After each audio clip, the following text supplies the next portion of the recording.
제가 은혜 받은 것들은 같이 나누기를 원합니다. 제목이 새 시대의 풍성한 복, 또 우리의 포도주, 풍성한 포도주, 우리의 그 옷과 옷을 다 빨고도 남고 모든 것을 씻고도 남는 그 풍성한 포도주로 오신 새 시대, 새 생명, 새 구원 재창조하시는 예수님에 대해서 제목으로 잡아봤습니다. 할렐루야.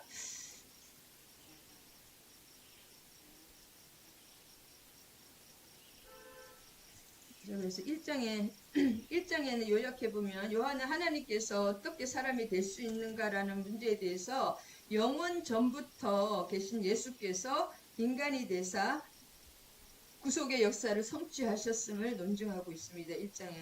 1장이 굉장히 제일 중요하다고 이 성경, 이 요한복음 전체를 보는 창이기 때문에, 열쇠이기 때문에, 그래서 말씀이 육신이 되신 그 예수님, 그 다음에 세례 요한이 그 예수님을 계속 증언하는 그런 과정입니다. 그 다음에 1장에 요약하면 요한의 두 제자, 첫 제자 안드레와 그 사도 요한의 세례 요한의 제자였던 그 제자가 예수님의 제자로 되는 과정이 1장 마지막입니다.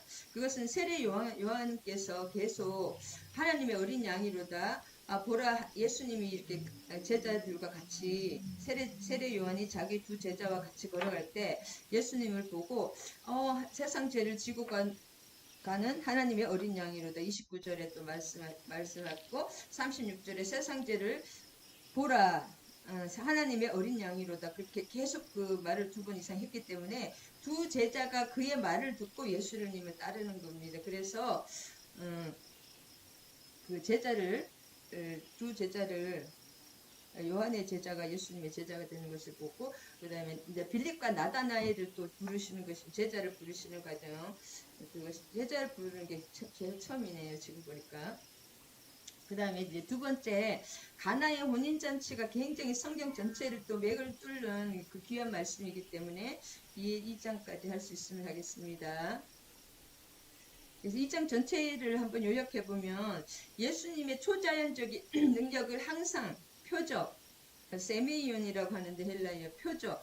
그래서 사도 요한은 다른 제자들 마테마가 누가와 달리 기적이란 말을 사용하지 않고 표적이란 말을 사용한다고 했습니다. 표적이라는 것은 예수님이 하나님의 아들이자 그리스도라는 것을 나타내는 그런 표시죠. 기적은 그냥 이렇게 기적 미러클, 진짜 초자연적인 일이 기적이라면, 표적은 어떤 목적을 가지고 기적을 일으키는 것이 표적이라고 합니다. 그 표적이 뭐냐, 예수 그리스도를 나타내는, 예수 그리스도가 메시아이고 하나님의 아들이라는 것을 나타내는 것이 표적입니다. 사도 요한은 더 깊이 조금 들어갔다고 볼 수가 있습니다. 기적보다 표적을 다 사용했다.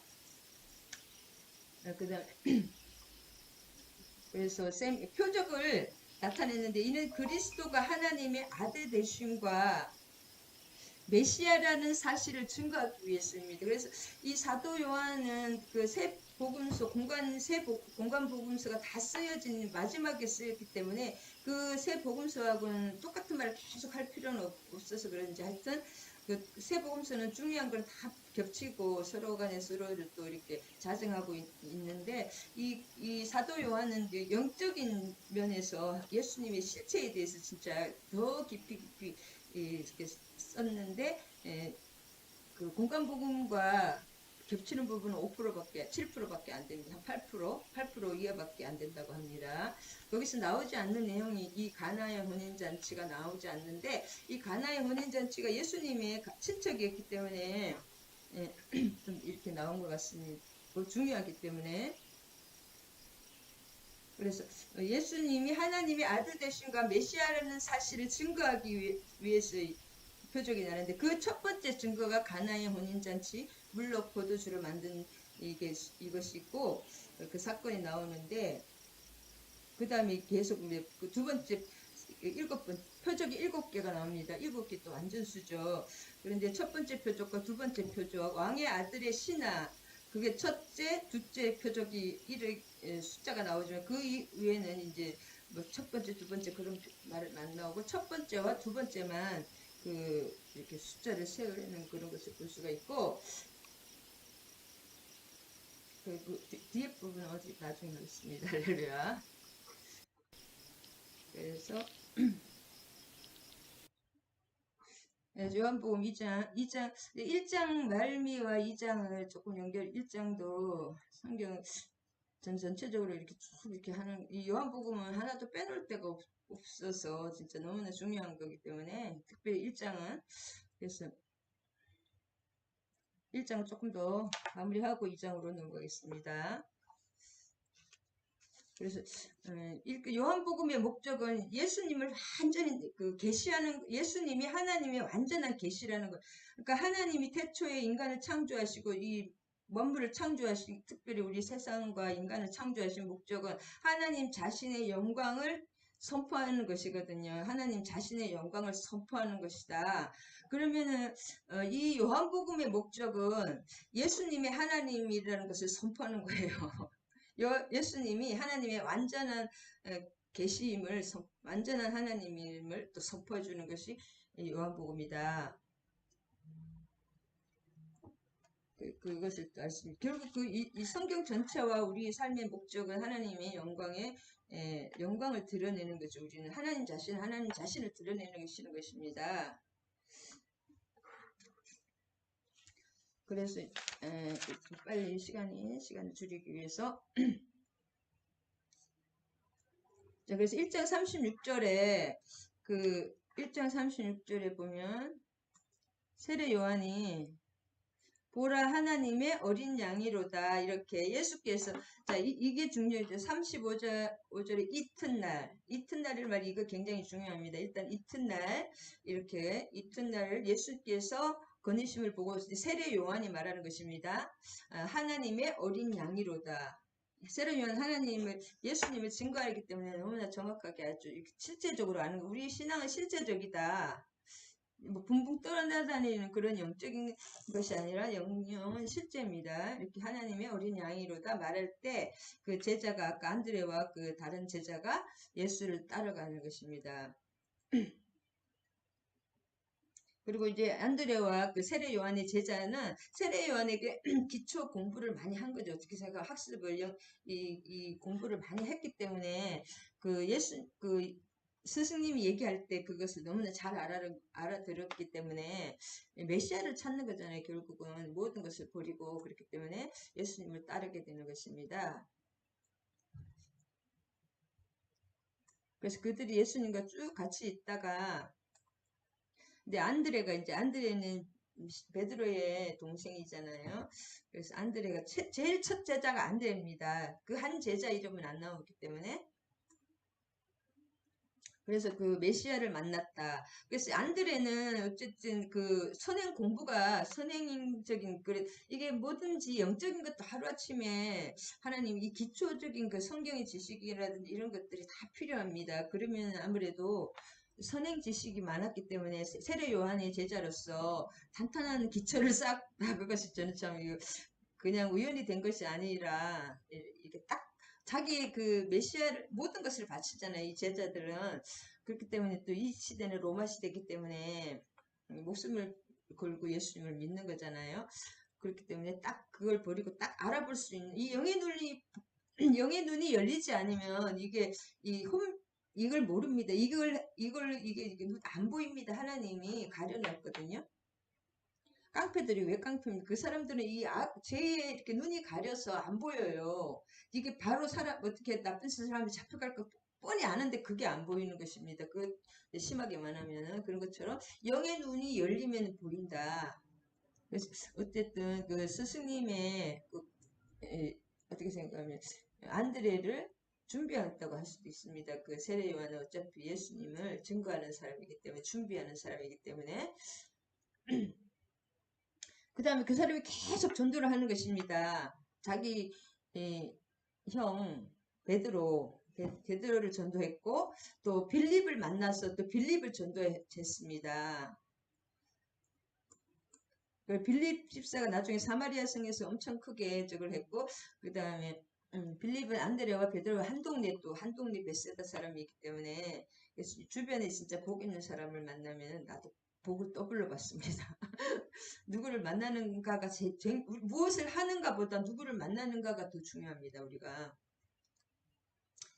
그래서 그 빌립이 또 나다나엘을 유유상종이잖아요. 자기들에게 이렇게 막 하나님을 사모하고 어떤 영적인 갈급함이 있고 막 그것을 메시아를 목적으로 산 어떤 그런 유유상종이잖아요. 그래서 빌립이 나다나엘을 찾아서 모세가 율법에 기록하였고 여러 선지자 구약에서 기록한 글을 만났다고. 빌립은 딱 아는 거예요. 빌립도 요셉의 아들 나사렛 예수시라. 이 사람도 구약을 잘 알기 때문에 어릴 때 교육을 받기 때문에 잘 알죠. 구약에서 말한 그 사람 메시아다 딱 아는 거예요. 빌립은.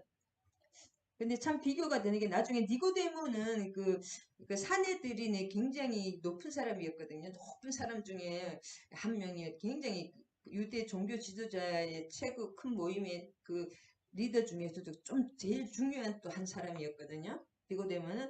근데 니고데모는 끝까지 이걸 받아들이지 못했습니다. 그냥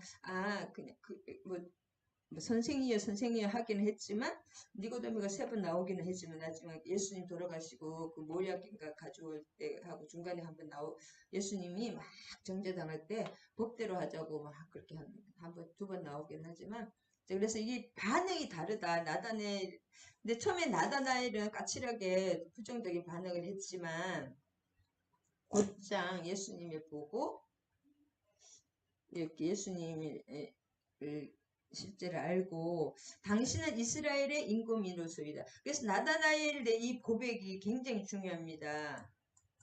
우리가 이게 영의 눈이 열리지 않으면 예수님이 나다나엘이 이 사람은 진짜 그게 이스라엘 사람 중에 이스라엘 사람이고 속에 간사한 것이 없다고 딱 알잖아요.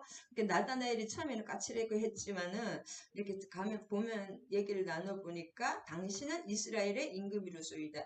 당신은 이스라엘 임금이로소이다. 이렇게 이것이 뭐예요? 요한이 요한복음을 쓴 목적입니다. 이 고백을 받기 위해서. 그래서 이런 나다나엘은 진짜 제자로서도 받아들여졌겠죠. 임금이라는 거, 다스리는 것이. 예수님은 우리를 다스리시는 왕이십니다. 우리가 이용하는 사람이 아니라.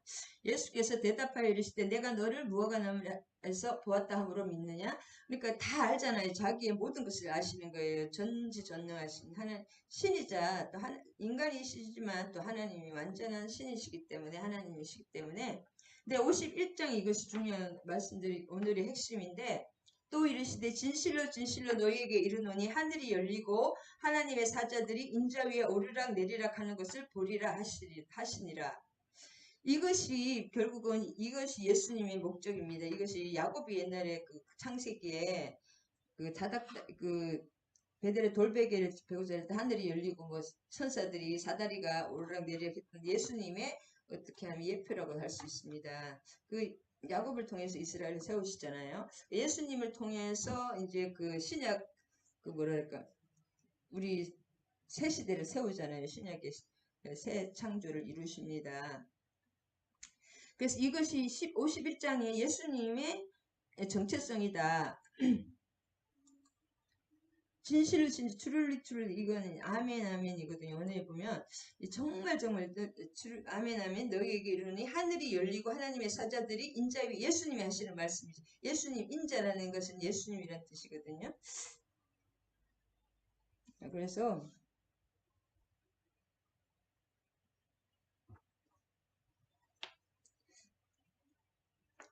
메시아로 이렇게 고백하는 이것이 우리가 예수님의 그것이 아무나 되는 것이 아닙니다. 참 이게 중요하고 하늘 위에 오르락 내리락 하는 이게 하나님의 원어로 좀 찾아보려니까 어디 갔냐? 그래서 이게 예수님이 하나님의 아들이 메시아 그리스도라는 것을 믿고 또 믿고 그 이름을 힘입어 생명을 얻게 하는 것이 이게 20장 31절 요한복음의 목적이거든요. 하나님의 아들 그리스도임을. 그래서 이것 이제 우리의 어떤 삶의 나의 모든 것을 알고 있으니까 믿었는데 나중에는 더 큰 것을 보는 거잖아요. 하늘이 예수님이 머리 위에 하늘이 열린다는 것은 예수님의 하늘과 땅을 연결하시는 분이라는 거, 유일한 분인 것입니다. 다른 사람, 유일한, 그 길, 나는 길이요, 진리요, 생명이라. 예수님 혼자만이 유일한 길이다.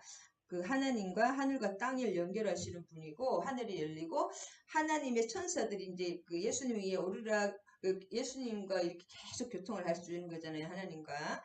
오르락 내리락 하는 것을 보리라. 그래서 예수님은 완전한 또 그리고 천사들이 오르락 내리락 하는 거, 이게 창세기 28장 12절에 그 야곱의 돌베개 사건, 천사들이 사닥다리 위, 성경은 서로 이렇게 유비가 되는 것입니다. 맞아 떨어져야지 여기는 이 말하고 저기는 저 말하고 그러면은 그게 진리가 아니지 않습니까? 이게 창세기 28장 12절의 말씀으로 예수 그리스도의 구약에 말하시는 예수님이시다. 그리고 인자라는 말 이게 굉장히 중요합니다. 신약에 인자라는 말이 굉장히 많이 나오는데 요한복음에 13번 나옵니다. 인자. 맨 아담인가 그렇거든요. 인자. 예수님은 신이자 인간인데 인자라는 말을 표현할 때는 예수님과 하나님 사이의 특수한 관계를 설명하는 것입니다. 그래서 예수님의 계시적인 역할을 강조하는 것입니다. 그래서 예수님이 인자, 하늘에서 오셨다는 것을 인자라는 것을 말을 예수님의 기원이 하늘이라는 것과 천상 기원인과 예수님의 운명을 강조할 때 꼭 예수님은 왜 인자로 오신 뭐예요? 십자가에서 우리의 죄를 허물을 대속하시기 오셨다는 그것을 포함하고 있습니다. 하늘에서 오셨다는 것과 예수님의 운명을 인자라는 말을 이미 표현하고 있습니다. 그래서 이 단어 하나하나가 다 뜻이 이제 요한복음 다른 데도 마찬가지지만 뜻이 있습니다.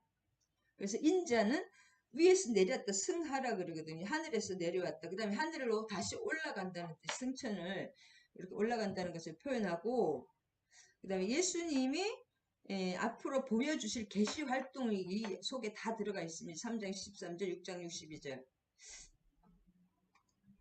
좀 어려울 수도 있겠지만 모르는 건 그냥 넘어가시면 됩니다. 이러한 예수님이 하나님의 완전한 계시임을 이 말 자체가 또 보여주시는 것입니다. 예수님을 통해서만 하나님이 사다리가 오르락 내리락 하는 거잖아요. 천사들이 예수님 머리 위에만 하나님의 하늘이 열리는 것입니다. 그래서 우리가 성령으로 예수님이 내 속에 성령이 계실 때 하늘문이 열리는 거지 내 속에 성령이 없는 사람은 이게 모릅니다. 하늘의 영의 세계와 하늘에 열리지 않습니다. 그래서 하늘과 땅, 그 다음에 인간과 하나님과 인간을 연결한 유일한 사닥다리가 누구예요? 인자 예수라는 것입니다. 그래서 하나님을 보여주시는 장, 하나님이 계시가 이렇게 아포칼립시스, 이렇게 디스커버, 열어주지 않으면 우리는 아무것도 모릅니다. 말씀도 한 걸음밖에 안 열어주시니까 두 걸음을 몰라요, 우리는. 근데 열어주시는 그 장소가 하나님이 자기 자신을 계시라는 거 보여주시는 거죠. 열어서 보여주시는 장소가 예수님이라는 거예요. 그러니까 예수님이 성전이자 성막이라는 것입니다. 하나님의 새로운 거처가 예수님이시다. 그게 성전이라는 거죠. 성막. 그 다음에 이제 하나님의 모든 계시는 집중적이며 독립적으로 그 천사들을 통해서 누구에게 주어진다? 예수님에게 주어진다는 것입니다. 주어지고 있음을 지금도 믿음은 항상 현재 진행형이기 때문에 주어지고 있다. 우리도 마찬가지입니다.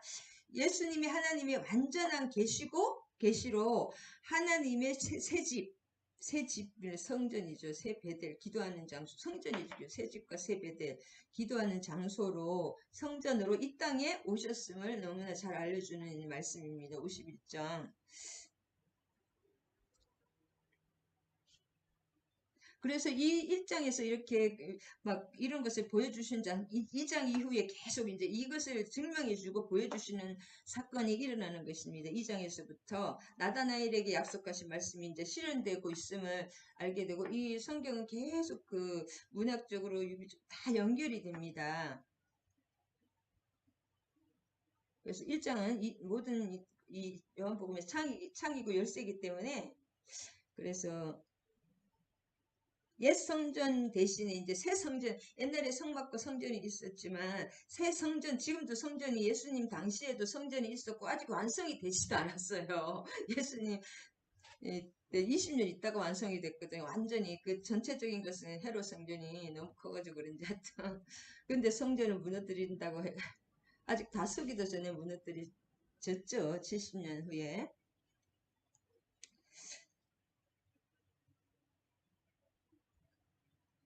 이제 이거를 뭘 또 미리 말씀해 주시냐. 옛 성전 대신에 옛 성전이 있잖아요. 헤롯 성전이나 뭐 저기 뭐지?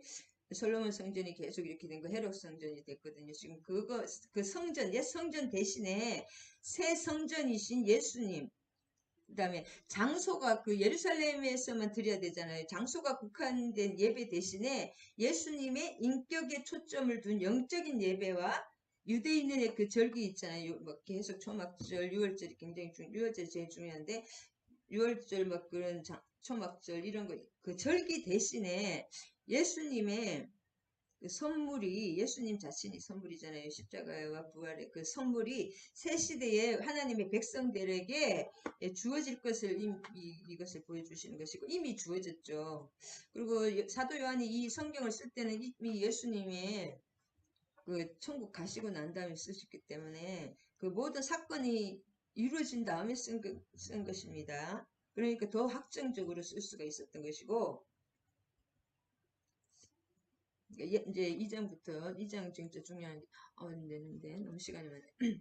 2장 제목이 이제 풍성한 구원의 복과 새 성전. 예수님으로 오실 그 예수님이 계속 포도라는 포도나무 이것이 결혼과 포도나무 이것이 굉장히 성경 구약에서부터 신약 전체에 나오는데 이것이 그냥 나온 것이 아니라 미리 말씀드리면 이 예수님의 결혼잔치 가나의 혼인잔치가 한 것도 뜻이 있고 포도주가 물이 포도주 되는 것도 다 예수님의 그 십자가와 생명을 상징합니다. 그리고 결혼이라는 것은 구약에서부터 계속 결혼을 했다는 거 우리는 하나님과 결혼 상태라는 것을 모든 구약에서 말하고 있습니다. 그래서 예수님은 우리가 배반하고 다른 우상을 쓰는 거 간음했다고 하거든요. 영적 간음이라고 하잖아요. 하나님을 버리는 것을. 그래서 이것이 우연이 아니라 첫 번째 기적이 제일 또 중요한데 이 첫 번째 기적이 마지막 예수님이 십자가에서 물과 피를 흘리시는 그거와 이렇게 유비가 되고 있습니다. 서로 이렇게 딱 맞아 떨어지고 있습니다. 그래서 예수님의 첫 영광이 그의 첫 표정에서 나타났다면 그의 예수님의 극적인 최고의 영광은 어디서 나타나는 예수님의 십자가 사건에서 나타납니다. 그러므로 물과 포도주를 만드신 사건이 예수께서 이것이 그냥 하는 것이 아니라 예수님께서 십자가와 부활로 영광을 받으실 것을 예표하고 그 영광을 받으심으로 인해서 믿는 그의 백성에게 주어질 풍성한 구원을 예고한다고 할 수 있습니다. 이 포도주가 물이 포도주가 된다는 거. 그래서 2장에서는 물로 포도주 만들고 12절까지는 예루살렘 성전을 13장 22절 청결하게 하시고 예루살렘 사람들은 그런데 그 신앙을 배척했다는 그 세 가지 큰 소제목으로 잡을 수가 있는데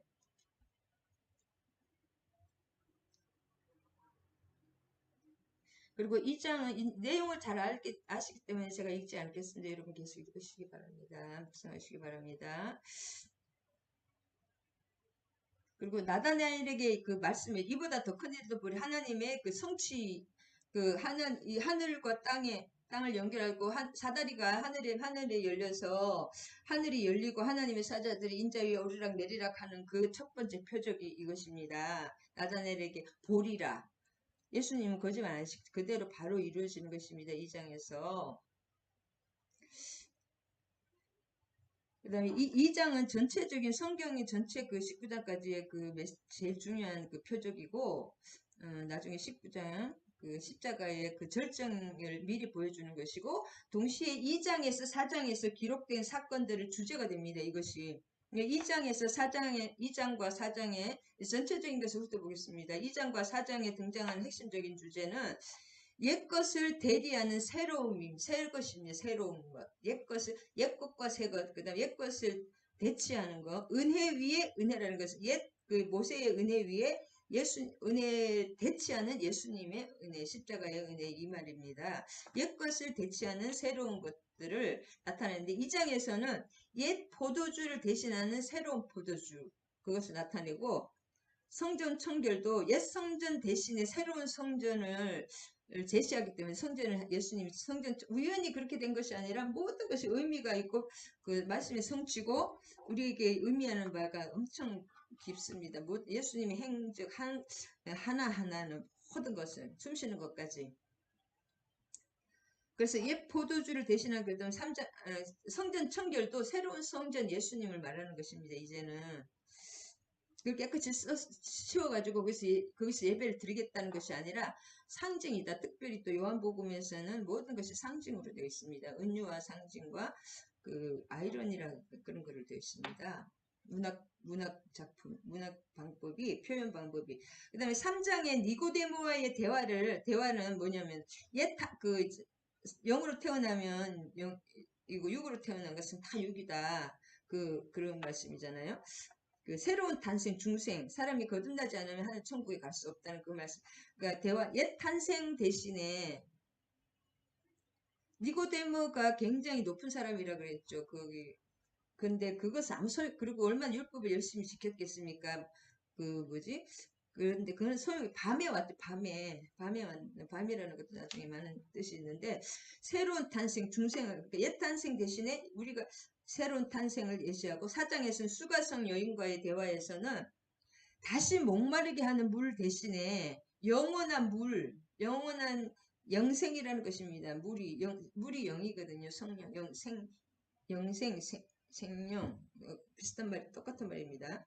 성령, 악령 대신에 성령. 그래서 예수님에게 중심이 모아진 새로운 영적인 예배를 제시하는 것입니다. 예루살렘 성전의 생명수가 제시되면 그 사장의 누구예요? 수가성 여인 대신에 그래서 예수님의 첫 표적은 새 시대, 예수님이 오신 그 새 시대의 풍성한 구원과 축복을 얘기합니다.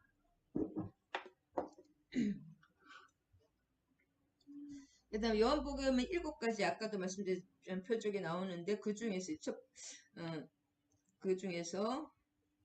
이 표적은 모든 요한복음의 7표적을 이해할 수 있는 열쇠라고 할 수 있습니다. 열쇠.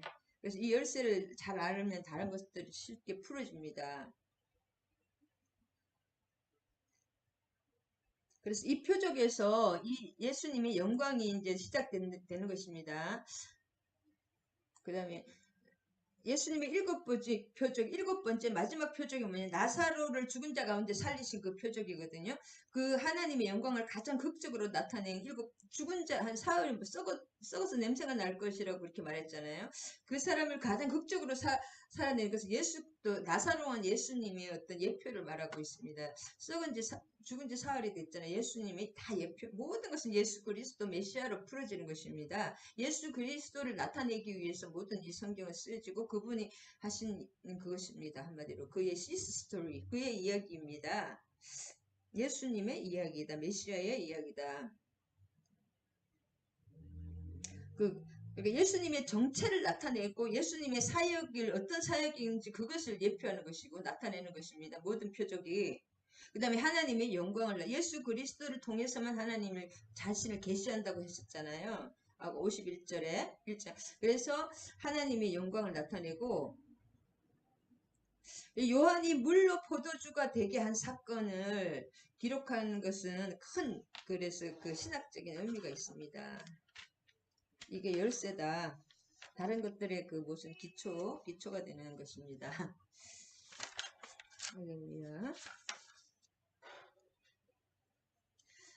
그리고 이제 여기서 이제 사흘째 되는 날, 이것이 사흘, 이것도 굉장히 깊은 의미가 있습니다. 사흘이란 그 앞에도 보면 계속 그 이튿날 이튿날 이튿날 계속 그렇게 말했거든요.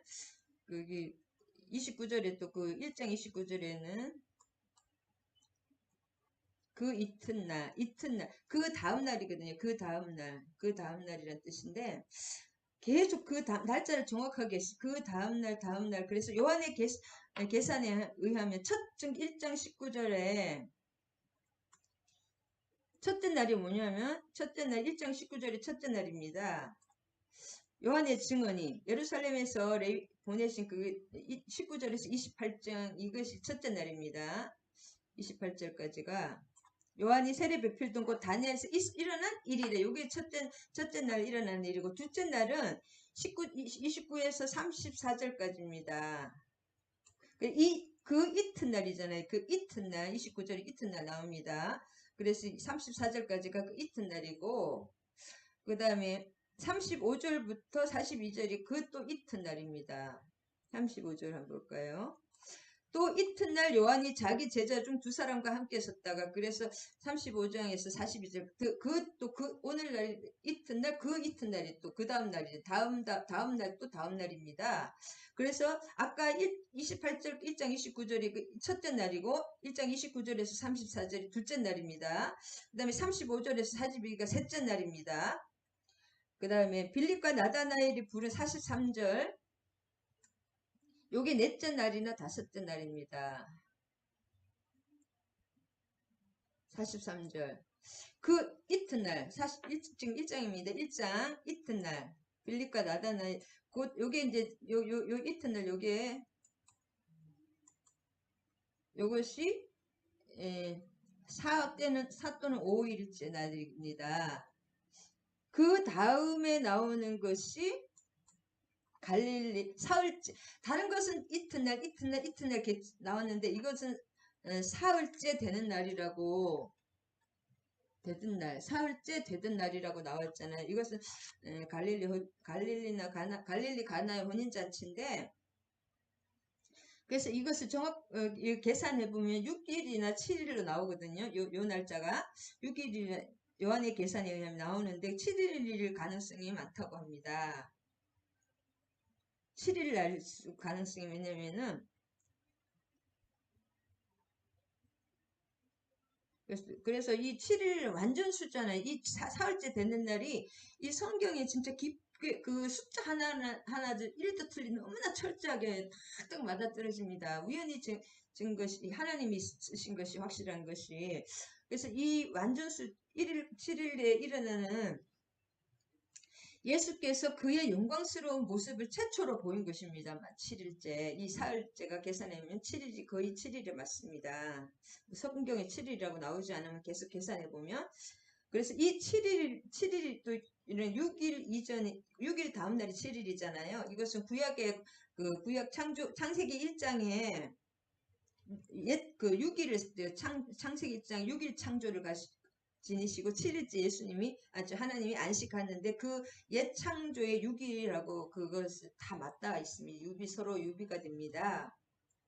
그래서 포도주가 되는 사건이 7일째 일어나는 것은 무슨 뜻이냐면 예수님으로 말미암아 하나님이 백성이 그 지금 이렇게 구부러진 하나님의 형상과 모양이 다 오염되고 이렇게 타락된 것들이 재창조되는 것이라는 거예요. 새롭게 다 죽였다가 새로 창조하는 것이 아니라 그 죽었던 영이 하나님이 재창조를 이미 창조하셨던 것을 창세기에서 재창조하시는 사건입니다. 그래서 예수님은 창조주 하나님이시는 것입니다. 그래서 좀 어려우실지만 모르지만 이 성경의 이름 이제 좀 기본을 다 알면 구약까지 다 풀어집니다. 그래서 구원의 안식 6일 그 창세기 1장에도 6일 동안 창조하시고 7일 때 안식을 가져온 것처럼 예수님은 6일 지금 7일 사흘째 되는 날이 거의 그 7일째 되는 날 안식의 날이기 때문에 그 뭐지? 예수님으로 말미암아 하나님의 백성이 죽었던 영이 죽은 것이 살아나는 게 창조잖아요. 죽었던 영이 새로 창조되는 그 새 창조의 역사, 재창조의 역사가 된다는 것을 보여주시는 것입니다. 그래서 예수님이 구원의 안식을 가져다 오시는 분으로 소개하는 것입니다. 그래서 그리고 잔치잖아요. 결혼 잔치 계속 그게 다 뜻이 있습니다. 그래서 요한복음에서 계속 그 병자들을 안식일에 의도적으로 병자들을 다 의도적으로 안식일에 치료를 했습니다. 그 때문에 바리새인들이 더 죽이려고 했던 것도 있는데 병자들을 예수님은 다 안식일에 치료했던 사건이 많습니다. 왜냐면 베데스다 연못가에 38년 된 그 병자도 치료한 날도 이 안식일이었고 날 때부터 시각장애된 그 거린을 치료한 날도 안식일이었습니다. 5장 9절과 16장 18 이런 것 계속 5장에 나오고 7장, 9장과 5장, 9장, 7장에 나오는 그 환자들 치료한 것 다 안식일에 치료한 것이 다 예수님이 왜냐하면 우리에게 구원의 안식을 가져다 주시는 분이다. 그 천국의 그것을 회복시켜 우리의 영을 창조시켜서 천국을 회복시켜 주시는 분이라는 것을 나타내시는 것입니다.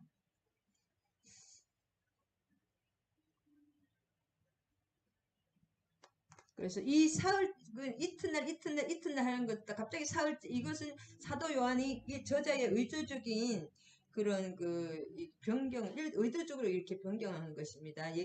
의도적인 변경이고 제3이라는 단어를 또 통해서 왜 제3이 사흘째 되는 날 3을 썼냐 하면 숫자가 굉장히 깊은 뜻이 있습니다. 의미심장한 가장 메시지가 3이 사흘째 되는 날인데 중간중간에 계속 예수님의 부활 사건을 상기시키고 있습니다. 요한복음에서는.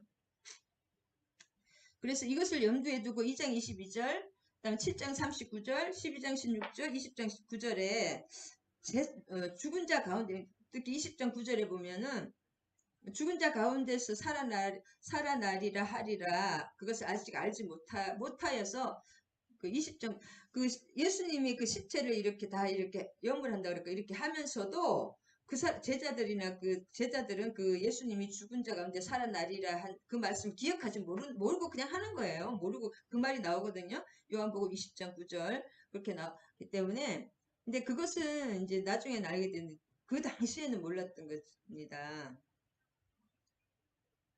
그래서 이 사흘이라는 말을 통해서 계속 사도 요한은 그것을 제3일에 부활하신 날을 의미합니다. 부활하신 날이라는 것을 그 다음에 공간복음의 모든 독자들과 초대교인들은 다 알았다고 합니다. 3일이라는 것은 예수님이 부활하신 날이라는 것을 다 알았다고 합니다. 쉽게 알았다고 합니다. 그래서 이게 마태복음 16장, 17장, 20장, 그다음 27장, 64절, 누가복음 9장, 21, 14 계속 나옵니다. 마가복음에서는 3일 후에라는 말이 나오는데 이 사흘이란 말이 공간복음 계속 어마어마하게 많이 나옵니다. 우리가 그걸 다 놓치고 있어서 그렇지. 마가복음 8장 31절, 9장 31절, 10장 34절에 3일 후에라고 그 사흘째가 아니라 3일 후에라고 나오는 그 3일이 예수 그리스도의 부활을 나타내는 것입니다. 그래서 그 다음에 이 물이 포도주가 되는 하나님의 풍성한 복은, 뭘 나타내느냐.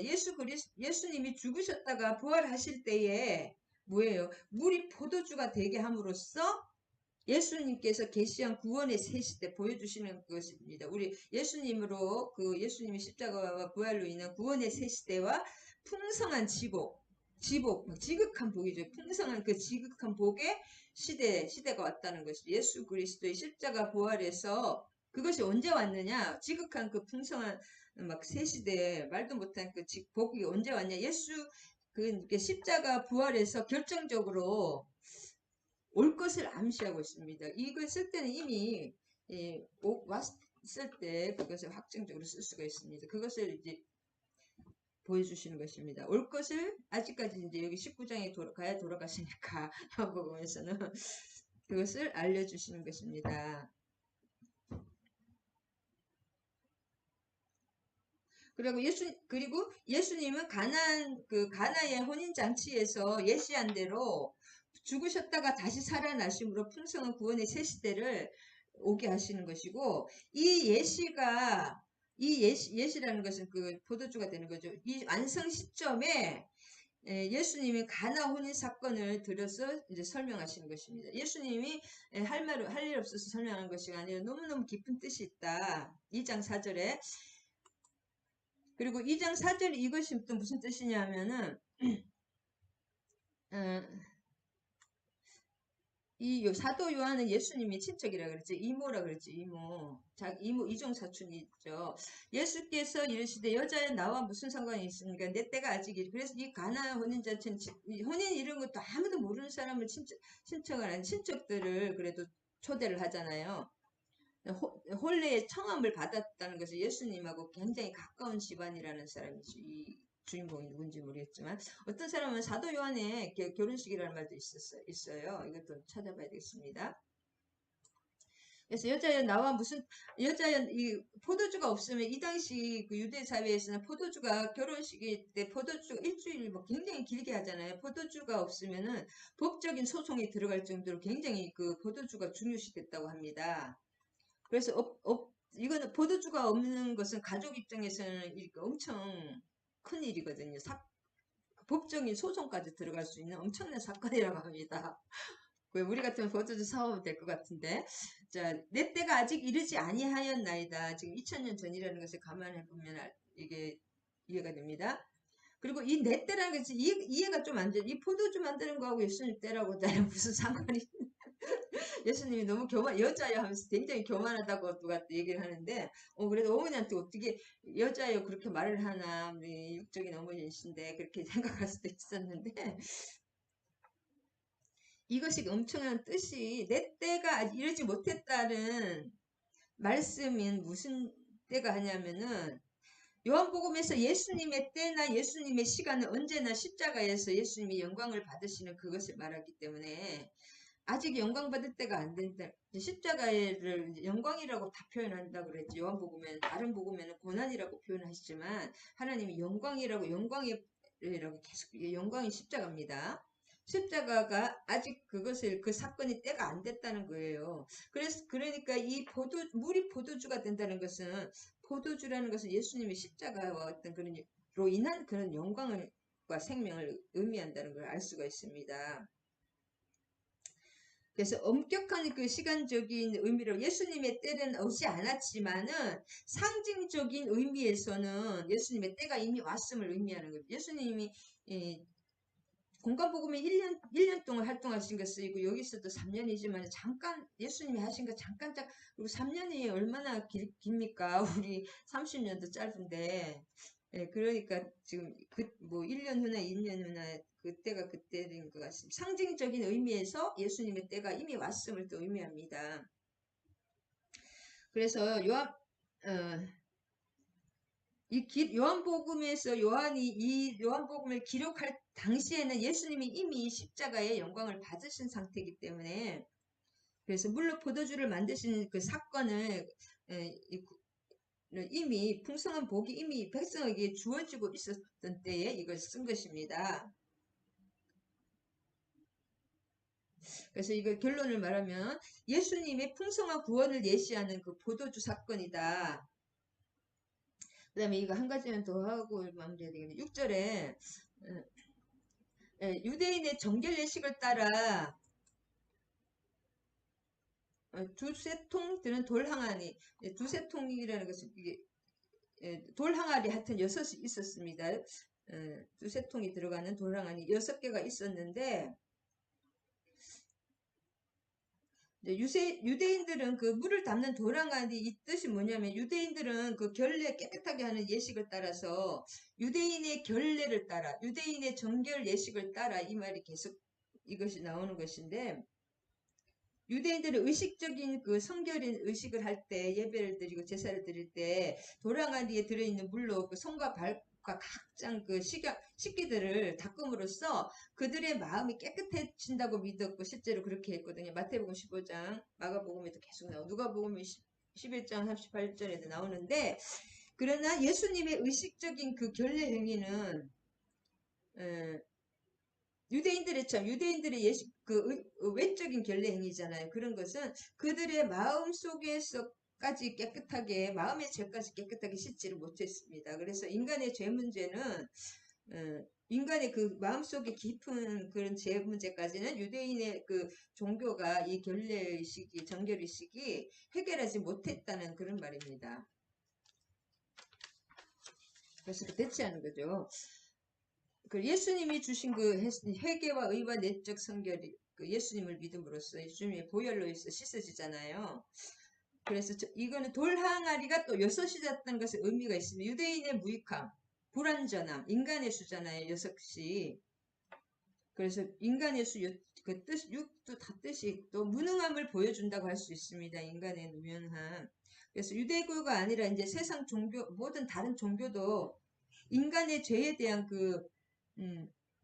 문제를 해결할 수 없다. 불완전하고 무익하다는 것을, 전적으로 무능하다는 것을 보여주고, 오직 예수님만이 유대교의 그 결례의식이 해결되지 않는 인간의 불완전함을 그 예수님 당신의 온전한 구원의 풍성하심으로 완성하신 분이라는 것을 여기서 이 유대인의 여섯 동화를 항아리를 통해서 보여주십니다. 그래서 예수님께서 가져오신 그 새 시대의 풍성한 구원은 그 어떤 그보다 더 좋은 것으로 대치될 수가 없다. 그리고 계속 이게 연회장이 그 포도주를 어떻게 이렇게 최상품의 극상품의 포도주를 있냐고 계속 그렇게 말하는 것이냐면 그 어떤 것 다른 것도 예수님이 주시는 그 구원과 대치될 수 없고 가장 좋은 극상품의 그 완벽한 것이다. 이 최상의 포도주는 무슨 뜻을 하면 예수님이 가지고 온 구원의 그 풍성함 그리고 풍성하게 가득 채웠잖아요. 3개 다, 6개 다. 그것을 말하고 있습니다. 그래서 잠깐요. 그 다음에 이것이 이 결혼식이라는 것은 무엇을 또 상징하냐면은 예수님의 가르침에는 항상 결혼이 엄청나게 많습니다. 그래서 아까 세례 요한, 증거자 요한이 예수님을 신랑으로서 그는 신랑이 신부와 결혼하면 그 옆에 있는 친구가 더 기뻐한다. 3장 29절에 그렇게 말했고 마태복음 9장 15절에도 왜 당신의 제자들은 세례 요한과 바리새인들은 금식하는데 왜 예수님의 제자들은 막 먹고 마시기만 하냐니까. 그러니까 예수님이 그 신랑과 함께 있을 때는 잔치한다고 계속 그렇게 말씀하시고 계속 그 말씀 잔치 그렇게 말씀했거든요. 결혼 잔치. 그래서 결혼 잔치라고 말씀하신 거는 여기 들어갔나요? 그것이 이제 구약에도 굉장히 이게 예수님과 우리 믿는 하나님과 믿는 믿는 백성들 사이에는 다 결혼이라고 되어 있습니다. 결혼하는 거. 그래서 호세아서도 가늠했다. 그 가늠한 여인이 이스라엘 백성이거든요. 그래서 하나님은 우리 백성을 구약을 지금 시간이 없어서 못 찾아보겠는데 결혼 관계 하나님과 우리는 결혼 관계 라는 것을 구약에 나옵니다. 그렇기 때문에 그 구약과 신약은 다 이렇게 하나로 통일됩니다. 서로. 그래서 결혼 잔치다. 그 다음에 예수님 제자들이 또 그 다음에 예수님과 죄인과 제자들이 계속 이렇게 먹는 게 참 많잖아요. 그래서 그것이 뭐냐면 예수님이 죄인들하고 막 먹느냐고 막 바리새인들이 그렇게 좀 정죄를 했는데 메시아인 신랑 예수님이 베푸는 축하 만찬이었습니다. 그 어려운 사람 막 진짜 막 창기들 온갖 그 죄인들하고 같이 먹고 마셨잖아요. 그것은 축하 만찬 결혼식이었던 거예요. 예수님은 하나님 나라 임금이 자기 아들을 위하여 또 하나님께서도 하늘나라는 뭐냐면은 하늘 나라를 설명한 것은 하나님이 하나님 나라를 임금이 자기 아들을 위하여 베푸는 혼인잔치로 비유했습니다. 마태복음 22장에. 그러니까 하나님 나라는 뭐냐면은 그 임금이 베푸는 아들을 위하여 베푸는 잔치라는 거예요. 하늘나라를 이 결혼 잔치에 비유하시는 것이 다 천국은 신랑을 맞으러 나간 열처녀 비유 있잖아요. 그것도 결혼 잔치다. 성경이 모든 것이 결혼 잔치로 되어 있습니다. 알고 보면. 그래서 그것이 뭐냐, 예수님과 하나가 되면 우리가 그 천국에 막 그 기쁨, 항상 잔치엔 모든 것이 풍족하고, 또 기쁨이라고도 상징하고, 기쁨과 평안, 기쁨과 뭐랄까 풍성한 그런 이 영적인 축복을 말합니다. 영적인 풍성한 예수를 믿음으로써 이 포도주가 상징하는 것을 마무리하면, 예수 그리스도 메시아이신 예수님을 믿음으로써 그분이 십자가에서 창에 찔리면서 물과 피를 쏟으셨잖아요. 그러면서 그 생명이 하늘의 예수님을 통해 그 하나님의 우리가 형상과 모양으로 회복되며, 하나님의 자녀, 그 성령의 오심으로, 그 믿음으로 인해서 성령의 오심으로써 하나님의 그 자녀가 되고 신부가 되는 것입니다. 한마디로 믿음이 완벽하면 신부가 되는 거예요. 신부의 반열이 장성하면.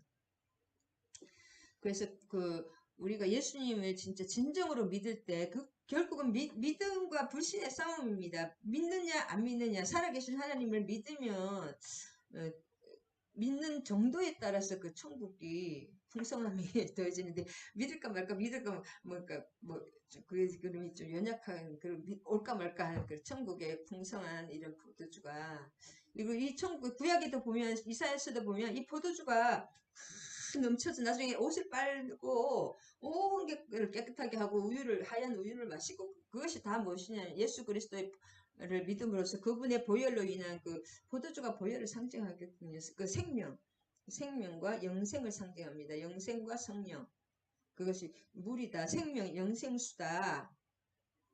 그래서 예수님을 믿음으로써 신자에게 주어지는 그 구원의 성령, 그 풍성한 그 하늘의 무한한 그 성령이잖아요. 풍성한 기쁨과 충만한 그런 풍성함을 상징합니다. 아멘. 그것이 나중에는 알고 보면 성령이다. 하늘의 생명을 주시는 것입니다. 그 생명을 받을 때 이 땅의 것은 이제 점점 작아지고 하늘의 것으로 점점 살아가게 되는 그런 새 시대의 새 역사가 일어나는 2022년이 될 것을 축원합니다. 아멘. 아멘. 주님 감사합니다. 오늘 또 두서없이 1장과 2장의 혼인잔치에 대해서 나누어 봤습니다. 하나님, 이 가나안 혼인잔치의 깊은 비밀, 포도주의 깊은 비밀을 깨닫게 하시고, 결혼잔치의 또 비밀을 깨닫게 해 주시고, 우리 삶은 결국 예수 그리스도 메시아 그분을 믿음으로, 그분의 십자가와 부활을 믿음으로써 그 풍성한 포도주의 그 구약과 신약에서 다 약속하신 그 주님의 그 천국의 풍성함과 영생을 이 땅에서부터 그 풍성함을 누릴 수 있는 저와 우리 지체들이 되게 하여 주시고, 우리의 믿음이 날날이 커져서 신부의 반열까지 올라가는 귀한 우리 지체들과 저가 되게 해 주실 주님을 찬양합니다. 모든 말씀 예수 그리스도 이름 받들어 기도드립니다. 아멘. 할렐루야. 아멘. 천국은 현재성이다. 내가 이 천국을 누리기 위해서는 1초 전도 아니고 1초 후도 아닙니다. 현재적으로 하나님과 믿음의 통로로 그분께 이렇게 채널이 연결되어 있어야 됩니다. 그러니까 끊임없이 쉬지 말고 기도해야지. 그 채널을 놓치면은 또 이 땅에 살다가 뭐 천국에 잠깐 살다가 막 왔다 갔다 하면 안 됩니다.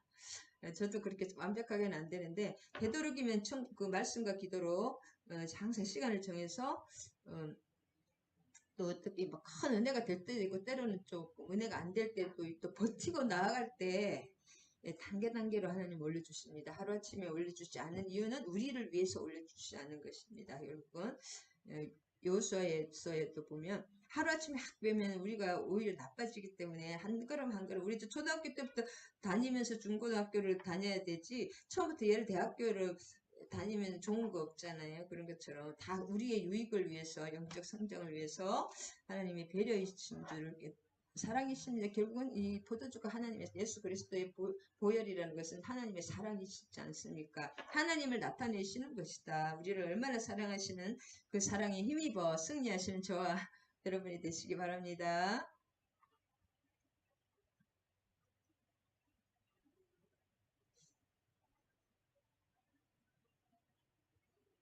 늦어가지고요.